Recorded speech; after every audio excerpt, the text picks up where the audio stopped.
प्रधानमंत्री स्वर्गीय अटल बिहारी वाजपेयी की जयंती सोमवार को शहर में सुशासन दिवस के रूप में मनाई गई। इस दौरान शहर में सफाई अभियान सहित कई कार्यक्रमों का आयोजन किया गया। वहीं लोगों ने सुशासन की शपथ भी ली।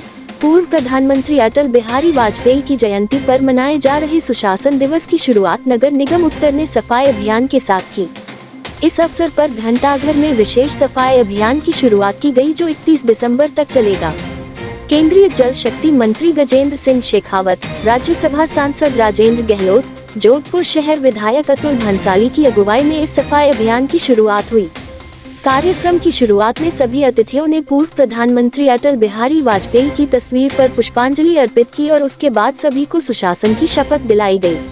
स्वर्गीय अटल बिहारी वाजपेयी जो जीवन पर्यंत राजनीति के क्षेत्र में अजात शत्रु ऐसे बने रहे और जिन्होंने भारतीय जनता पार्टी के विचार को स्थापना के समय से लेकर के पहली बार देश के सरकार बनाने तक अग्रणी भूमिका के रूप में निर्वहन किया और देश में सुशासन का एक नई परिभाषा, गवर्निंग का एक नया सिस्टम उन्होंने अपने विचार से, अपने सोच और अपनी कार्य पद्धति से दिया।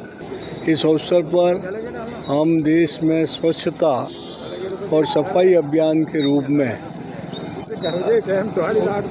इसका एक संदेश देना चाहते हैं कि सफाई और स्वच्छता के कारण देश के अंदर एक अच्छा वातावरण बन सकता है। हर वर्ष की तरह इस वर्ष भी सुमित्रा सेवा संस्थान की ओर से दिवंगत सुमित्रा देवी चौधरी की 31वीं जयंती के उपलक्ष्य में सोमवार को रक्तदान शिविर का आयोजन किया गया। शिविर 80 फीट रोड पर आयोजित हुआ। शिविर में रक्तदान करने युवाओं की भीड़ उमड़ पड़ी। आयोजनकर्ता जयवीर चौधरी ने बताया कि उसकी बहन सुमित्रा चौधरी वर्ष 2012 में दुर्घटना में बुरी तरह घायल हो गई थी। अस्पताल ले जाने पर रक्त की जरूरत पड़ी, लेकिन लाख कोशिशों के बावजूद रक्त नहीं जुटा सके और उसकी मृत्यु हो गई। रक्त की कमी से किसी की जान नहीं जाए, इस संकल्प को आगे बढ़ाते हुए रक्त एकत्रित करने का अभियान शुरू किया गया था, जो लगातार जारी है। आज यहाँ जो सुमित्रा सेवा संस्थान द्वारा जो कैंप आयोजित है भाई जयवीर जी चौधरी द्वारा, ये बहुत ही ऐतिहासिक है, क्योंकि रक्त की कमी जब महसूस होती है, जब हमारा कोई पेशेंट और मरीज कोई भर्ती होता है हॉस्पिटल में और हमें रक्त की आवश्यकता पड़ती है। जो सुमित्रा सेवा संस्थान द्वारा जो हजारों की संख्या में जो ये हमारे महान रक्तदाता है, इनके द्वारा जो रक्त दिया जा रहा है, यह जब किसी जरूरतमंद के काम आएगा तो ये बहुत ही अच्छे है। और अपनी बहन की याद में इनके द्वारा प्रतिवर्ष यह रक्तदान शिविर आयोजित किया जाता है। उसके लिए सुमित्रा सेवा संस्थान और उनकी टीम को बहुत बहुत बधाई और धन्यवाद। सोजत रोड कस्बे की दोहित्री मुमुक्षु बहन कृषा भंडारी पुत्री संगीता प्रवीण कुमार भंडारी के 7 मार्च 2024 को मुंबई में दीक्षा लेने से पूर्व कस्बे में सोमवार को वरघोड़ा निकाला गया। वरघोड़ा में सैकड़ों की संख्या में श्रावक श्राविकाओं ने भाग लिया। वरघोड़ा में घोड़े पर सवार श्रावक जैन ध्वज लेकर नेतृत्व करते हुए आगे आगे चल रहे थे। उसके पीछे घुड़सवार सहित बैंडवादन दल भक्ति संगीत की प्रस्तुति देते हुए चल रहे थे। मुमुक्षु बहन कृषा पालकी में सवार होकर सभी का अभिवादन कर रही थी। मुमुक्षु बहन कृषा का जगह जगह ग्रामीणों द्वारा स्वागत किया गया। वरघोड़ा अदेश्वर जैन मंदिर से रवाना होकर मुख्य बाजार होते हुए पुनः अदेश्वर मंदिर पहुंच संपन्न हुआ। वरघोड़ा में शामिल श्रावक श्राविकाओं का जगह जगह शीतल पेय, दूध आदि पिला स्वागत किया गया। श्रावक श्राविकाएं जयकारे लगाते साथ चल रहे थे। मुमुक्षु कृषा कस्बे के स्व कमला देवी सोहनलाल गुंदेचा की दोहित्री है। ननिहाल पक्ष के सुनील गुंदेचा, राजेश गुंदेचा, श्रीनिकराज, गौतम चंद, अशोक कुमार, नमन, खुश गुंदेचा सहित बड़ी संख्या में ग्रामीणजन मौजूद थे। 7 मार्च को मुंबई में लेगी दीक्षा साध्वी आत्मयशाश्री सा की शिष्या साध्वी शासनयशाश्री के सानिध्य में मुमुक्षु कृषा मुंबई में दीक्षा लेगी। दीक्षा से पूर्व ननिहाल सोजत रोड में वरघोड़ा निकाला गया।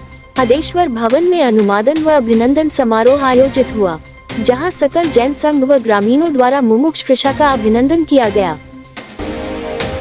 श्री विश्वकर्मा जानवीर पंचायत जोधपुर द्वारा 14वां सामूहिक विवाह 14 फरवरी को शास्त्री नगर 1 सेक्टर स्थित श्री पंचायत भवन परिसर में आयोजित होगा, जिसके बैनर का श्री पंचायत बाईजी का तालाब श्री विश्वकर्मा मंदिर कमेटी, श्री गंगाराम प्याऊ भवाद एवं समाज की सभी संस्थाओं के पदाधिकारियों व कार्यकारिणी सदस्यों तथा गणमान्य समाज बंधुओं की मेजबानी में श्री पंचायत भवन कार्यालय में विमोचन किया गया।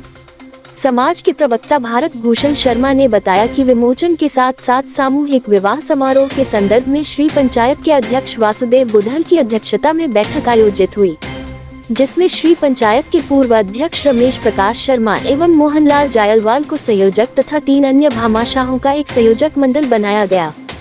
सामूहिक विवाह को व्यवस्थित रूप से संचालित करने के लिए विभिन्न कमेटियों का गठन किया गया, जिसमें मंच संचालन समिति, चंदा संग्रहण समिति, आय व्यय विवरण समिति, पानी ग्रहण संस्कार समिति, भोजन व्यवस्था समिति, उपहार खरीद समिति, स्वागत समिति एवं अन्य समितियां का गठन कर उनके संयोजक नियुक्त किए गए। समाज के अध्यक्ष वासुदेव बुधल ने बताया कि विवाह योग्य बालक बालिकाओं की आयु 21 वर्ष व 18 वर्ष होनी आवश्यक है। पंजीकरण के लिए आयु से संबंधित प्रमाण पत्र, शैक्षणिक योग्यता प्रमाण पत्र, जन्म पत्र एवं माता पिता द्वारा आवश्यक शर्तें लागू होने के संदर्भ में शपथ पत्र श्री पंचायत के पदाधिकारियों को देना आवश्यक होगा। इस दौरान ज्योति स्वरूप धनेरवा, सोनाराम बुधल, सुरेश कुलरिया, भगवानाराम फौजी, डीपी शर्मा, रामेश्वर लाल हर्षवाल, रामदयाल धामू, घियाराम सलून, गणपतलाल जायलवाल, रामदयाल जादम, फतेहराज माकर, दिलीप छड़िया, प्रमोद बरड़वा, कुलदीप बरड़वा, पवन चुईल, विनोद असलिया, दलुराम उत्तम, भंवरलाल सलून सहित अनेक समाज बंधु उपस्थित रहे। गौ सेवा परिवार की ओर से गौ माता की सेवा में हरे चारे की एक पिकअप गाड़ी चौखा भदरेशिया गौशाला में भिजवाई गई। संगठन के अध्यक्ष भवदीप शर्मा ने बताया कि गौ माता की सेवा के लिए संगठन के द्वारा समय समय पर गौ सेवार्थ आयोजन रखे जाते हैं। गौ माता की सेवा मात्र से ही जीवन के हर संकट समाप्त हो जाते हैं। गौ सेवा के लिए संगठन के धर्मेंद्र सांखला ने बताया कि यह सेवा सभी के साथ से ही संभव है। शहर की महिला पुष्टिकर महाविद्यालय में आज यूथ कार्निवाल का आयोजन हुआ। इसमें 9वीं से लेकर 12वीं तक विद्यार्थियों ने न सिर्फ अपने नॉलेज को परखा बल्कि सिंगिंग और डांसिंग में भी जलवे बिखेरे। बच्चों को उनके डेवलपमेंट को लेकर गुर सिखाए गए। इस अवसर गणमान्य नागरिक भी कार्निवाल का हिस्सा बने। एसआईएल प्राइवेट लिमिटेड एजुकेशन के सीईओ डायरेक्टर हर्षवर्धन ने बताया कि यह आयोजन बेसिक तौर पर यूथ के लिए है, जिसमें 9वीं से 12वीं तक छात्र छात्राएं भाग ले रही है। यहाँ पर बच्चों को नॉलेज के साथ सिंगिंग डांसिंग का मौका मिला है, जो कि अमूमन स्कूलों में उन्हें नहीं बताया जाता है। बच्चों का डेवलपमेंट कैसे और किस प्रकार हो सकता है, इसको लेकर इस यूथ कार्निवाल का आयोजन किया गया है। इस स्लोगन भी वन चॉइस एक्स्ट्रा ऑर्डिनरी रखा गया है। ये थे आज के मुख्य समाचार। विस्तार से जानने के लिए पढ़ते रहिए दैनिक नवज्योति।